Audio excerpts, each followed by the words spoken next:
Lepo pozdravljeni. Začenjamo z reportažo iz Bele krajine. V podjetniškem inkubatorju v Črnomlju se je nedavno odvil meddržavni forum Poti prihodnosti. Na njem so predstavili in razpravljali o možnostih, izzivih in časovnici ponovne vzpostavitve sodobne železniške povezave na relaciji Ljubljana, Novo mesto, Karlovec, Zagreb. Organizirano ga je Evropsko združenje za teritorialno sodelovanje Poti prihodnosti, ki si prizadeva za revitalizacijo železniške infrastrukture in povezovanje čezmejne regije. Namen današnjega foruma je še eden od korakov čezmejnega povezovanja na relaciji Ljubljana, Novo mesto, Karlovec, Zagreb, kjer si pravzaprav prizadevamo za revitalizacijo železniške infrastrukture in pa ostalih oblik mobilnosti ter povezovanje same čezmejne regije. Povezovanje, ki ga vidimo danes, je pravzaprav obstajalo že stoletja, desetletja pred nami, že za časa Habsburžanov, Avstro-Ogrske kraljevine, SHS in Jugoslavije. Bilo je načeto v času po osamosvojitvi in danes, ko smo ponovno na eni in drugi strani znotraj Schengena, znotraj Evropske unije, imamo pravzaprav možnost in dodatne mehanizme medsebojnega čezmejnega sodelovanja. Kar se tiče železnice po Sloveniji oziroma železnice Ljubljana do Karlovca, na katere trasi je tudi naša občina, je to zelo pomembna tema za nas, kajti vemo, da je železnica v zelo slabem stanju. Danes pač poslušamo, kako je z dinamiko investiranja tako na slovenski kot tudi na hrvaški strani. Ko smo poslušali hrvaške kolege, kako napredujejo njihove investicije, smo slišali, da so že čisto blizu slovenske meje, da izvajajo dela tukaj, se pravi, da na hrvaški strani bo že vse pripravljeno daleč prej, kot bo potem spojeno po belokrajinskem delu do hrvaške strani. Pohvale organizatorju tega dogodka in sicer Združenje za teritorialno sodelovanje je, mislim, da organizacija oziroma vez, ki bo, upam, da pohitrila razvoj te naše železniške proge oziroma infrastrukture na našem jugovzhodnem delu Slovenije. Tako da povezala Slovenijo, Hrvaško in te naše pomanjkljive kapacitete, ki jih rabimo v regiji. Za občino Mirna Peč je železniška proga izrednega pomena.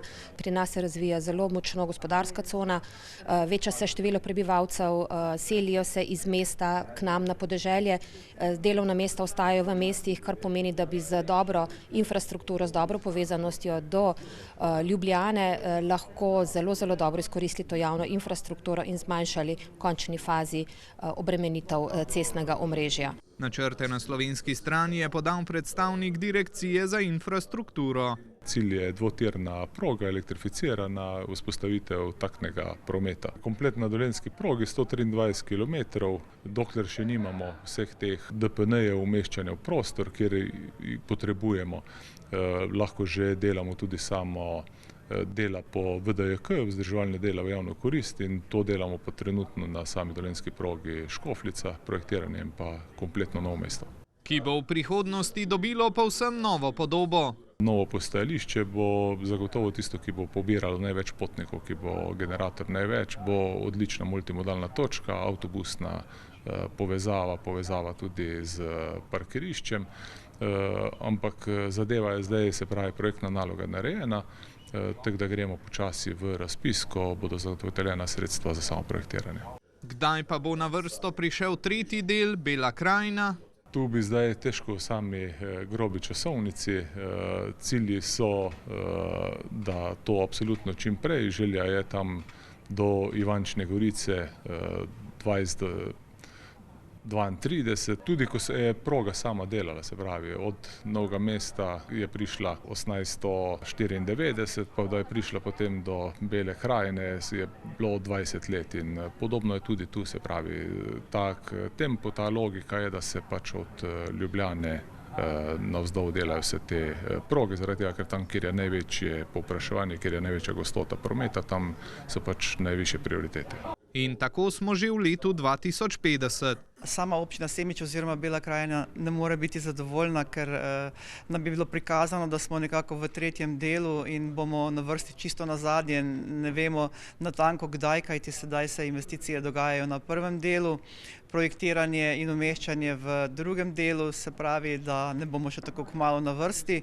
Vemo pa, da so potovalni časi zelo dolgi, da je res železnica v slabem stanju, tako da bi si želeli, da se hitreje odvija, vendar vsekakor je prav, da se je le začelo in potem se lahko nadejamo, da bomo enkrat tudi mi na vrsti. Postopki so res dolgotrajni, nas seveda skrbi, ker zaenkrat vsi ti prostorski akti oziroma začetek prostorskih aktov še stoji oziroma tukaj se mi zdi, da se prepočasi premikamo.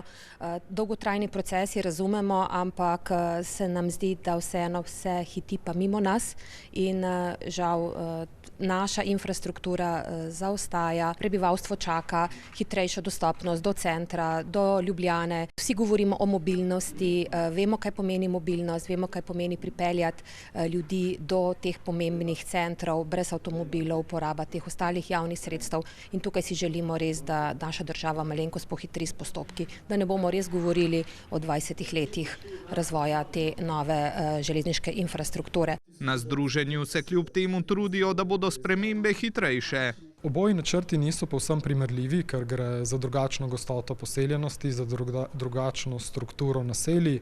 Jaz mislim, da aktivno delamo, s korakom po korak se približujemo našemu cilju. Kot vemo, tudi v zgodovini je to trajalo daljše obdobja, tudi avtoceste niso bile zgrajene čez noč, je konec koncev trajalo desetletja in tudi tu bo trajalo kar nekaj let, da se stvari dokončajo, vendar mi delamo na tem, da bomo že z vsemi ostalimi posodobitvami, ki niso neposredno vezano samo na tire, pridobivali minute pri hitrosti, pri modernizaciji tudi samih vlakov, signalno-varnostnih naprav, bomo pridobili še nekaj na času in z optimizacijo samih potovanj bomo se že prej približali cilju, da so poti čim krajše in čim bolj udobne. Tako se trudijo, da bodo dolenjski železnici v naslednjih letih oziroma bolje rečeno desetletjih vdahnili novo življenje.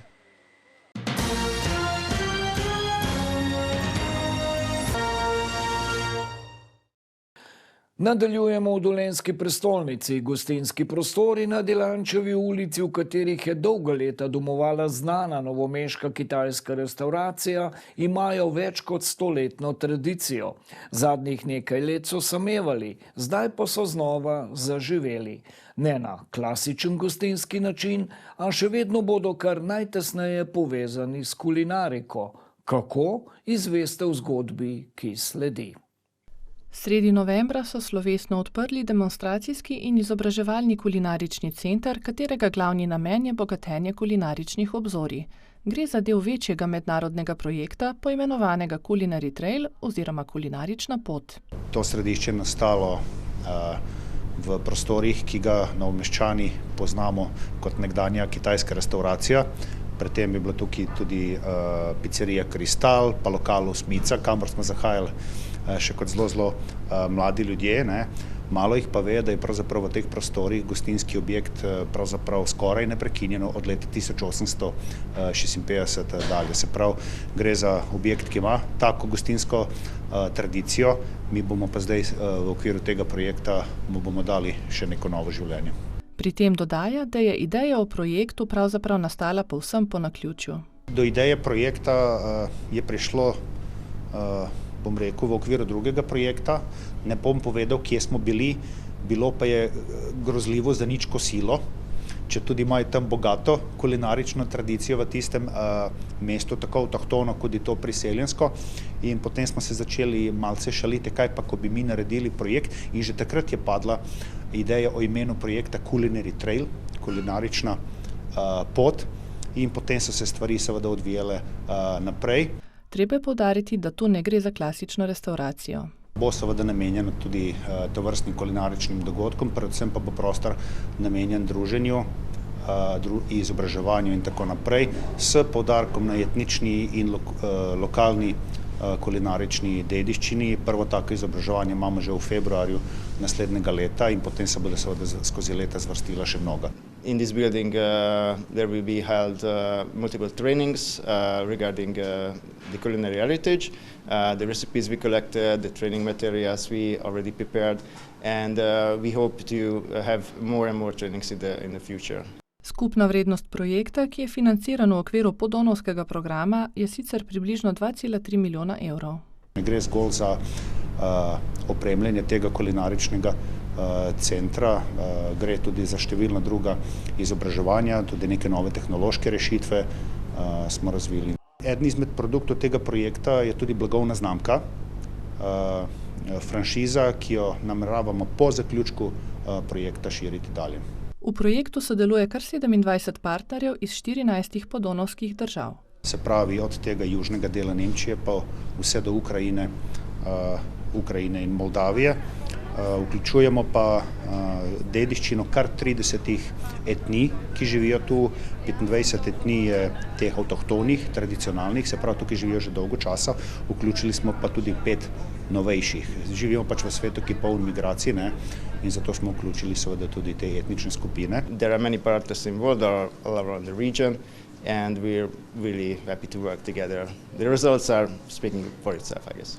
Pri projektu sicer sodelujejo 3 ustanove iz Slovenije, poleg vodilnega partnerja Novogoriške fakultete za uporabne družbene študije, tudi 2 projektna partnerja iz Novega mesta, Novomeško znanstveno in tehnološko središče Rudolfovo ter Fakulteta za informacijske študije v Novem mestu. Tudi to je razlog, da je lokacija kulinaričnega središča prav v prestolnici Dolenjske. Ta prostor je zgledal nekako smiseln, na koncu imamo 3 partnerje slovenske v tem projektu in 2 od teh partnerjev, se pravi Fakulteta za informacijske študije in pa Rudolfovo, sta prav iz Novega mesta. Prostor je bil na razpolago in zato smo se odločili, da bomo to umestili sem. Imajo pa tudi nekateri drugi partnerji ustrezno, infrastrukturo, ni pa zaenkrat še eksplicitno namenjena prav takemu izobraževanju v okviru našega projekta, ker smo najprej morali vzpostaviti pilotsko lokacijo, da vidimo, kako to sploh deluje. Sodelujoči na projektu bodo delali na tem, da bodo tovrstna kulinarična središča dobile tudi druge države, ki so vključene v projekt. This is the first one. This will be the pilot project for this, and everything that is well done here will be replicated throughout the region with the help of the partners. Well, that's the plan. So we are really working towards that goal. Slovesnega odprtja se je udeležil tudi novomeški župan Gregor Macedoni, ki je skupaj z menedžerjem projekta Borutom Rončevičem tudi prerezal trak. Zgodba ponovne vzpostavitve gostinskega lokala tukaj na Dilančevi ulici je prav gotovo ena od teh prijetnih zgodb oživljanja mestnega jedra. To je neka reč, ki mislimo delati trajno. Lahko že zdaj povabim prebivalce Novega mesta, Dolenjske, Slovenije in tudi širše na dogodek. Bo zaključni dogodek tega projekta, ki se bo zgodil na glavnem trgu v Novem mestu, in sicer 30. maja naslednje leto. Imeli bomo celodneven kulinarični festival, kjer bomo res predstavili vse, kar je v tem projektu bilo narejenega. Načrt je torej, da bo kulinarično središče tudi po zaključku projekta še naprej aktivno. Rončevič zagotavlja, da idej ne manjka. Naš glavni trg je v bistvu zelo lep, sploh po prenovi. Res smo lahko na njega ponosni. In jaz sem tudi sam prebivalec mestnega jedra, pogovarjam se z deležniki tu v mestnem jedru in vidim, da je kar nekaj take energije.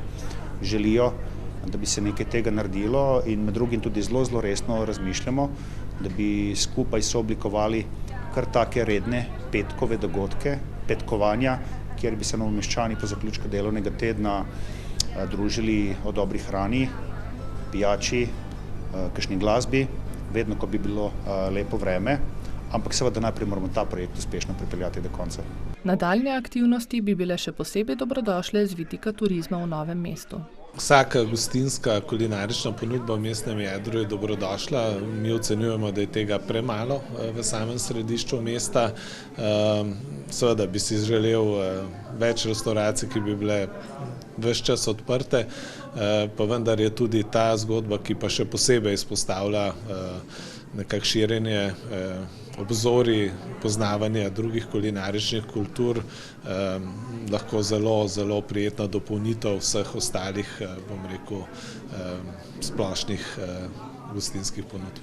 Še isti dan so v popoldanskih urah pripravili tudi prvi dogodek, prikaz kulinarike etničnih skupin.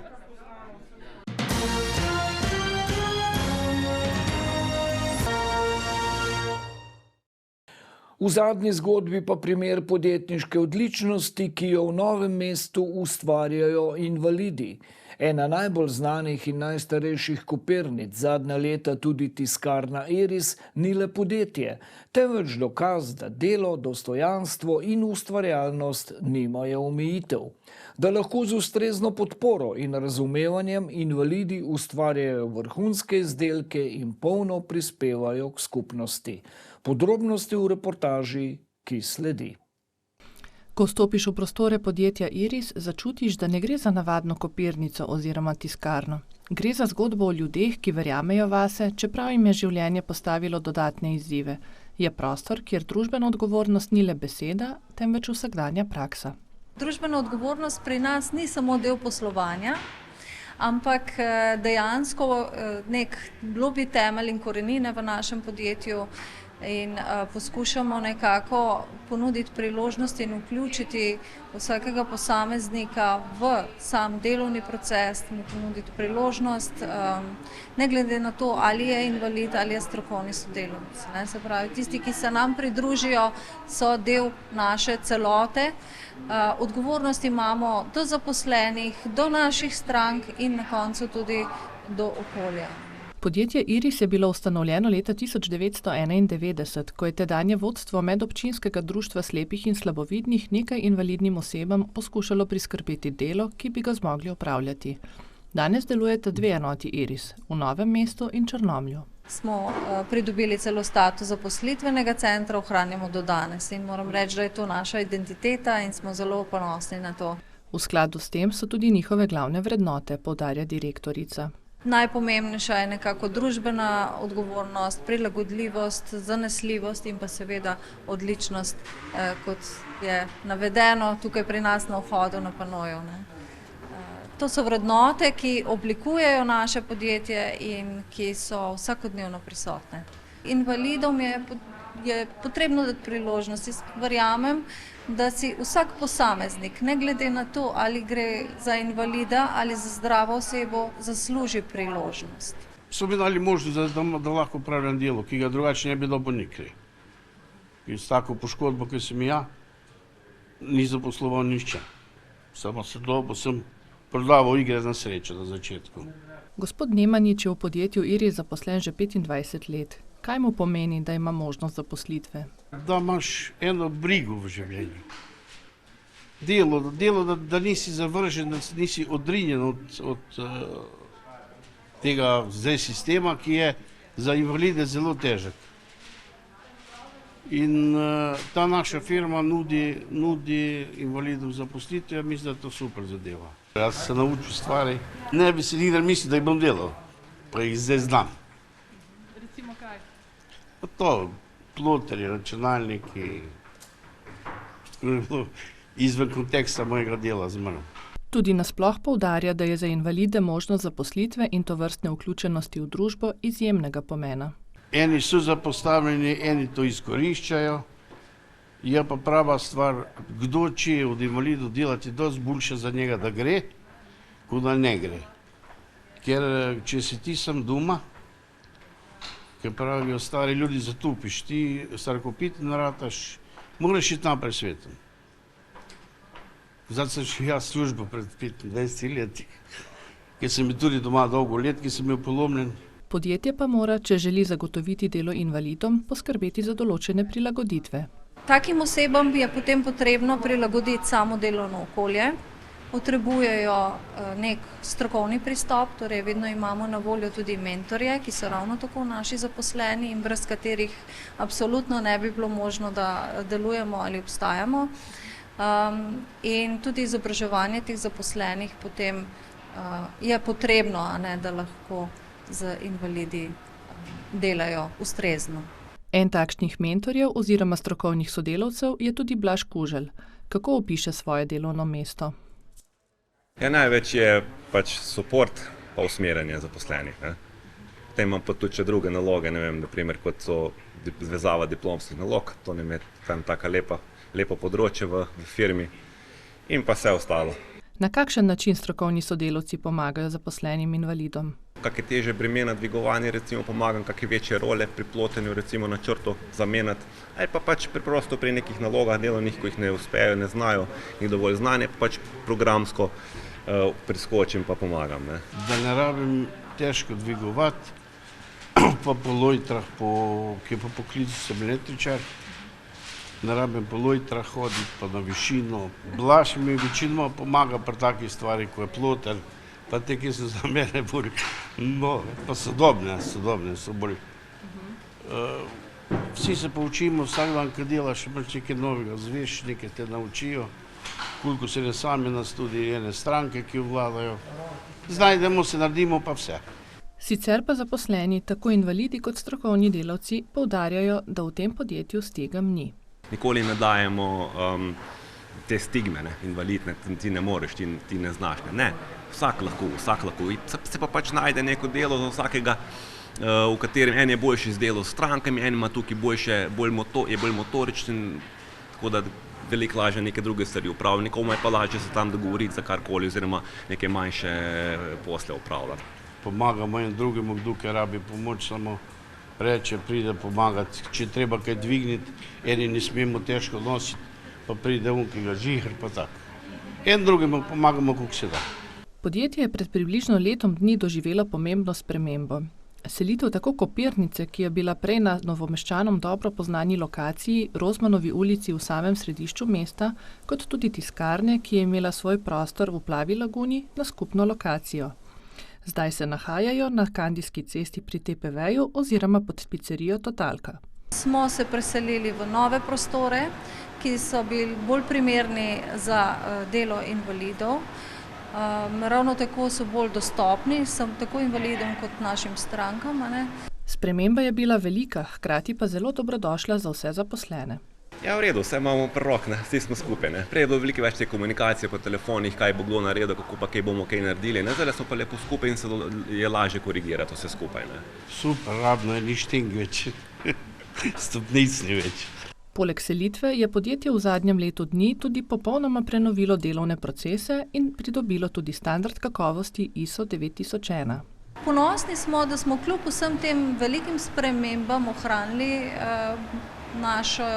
naše poslovanje, če rečem, zadržali stranke, pridobili nekaj novih strank.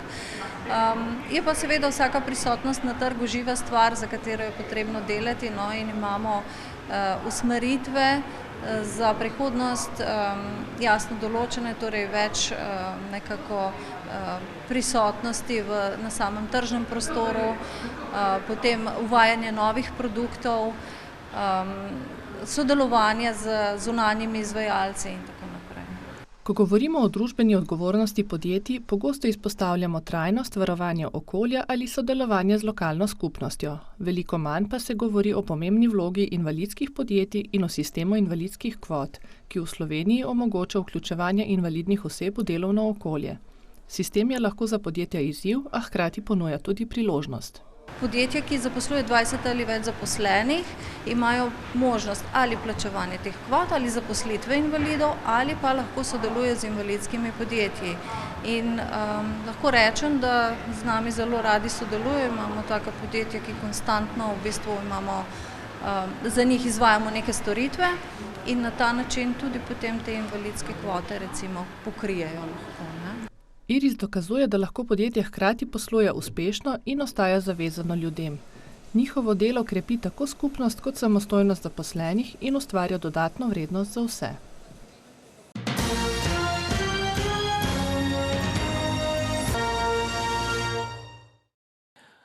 Toliko smo zbrali za tokratno oddajo. Hvala, ker nas spremljate in ostajate z nami.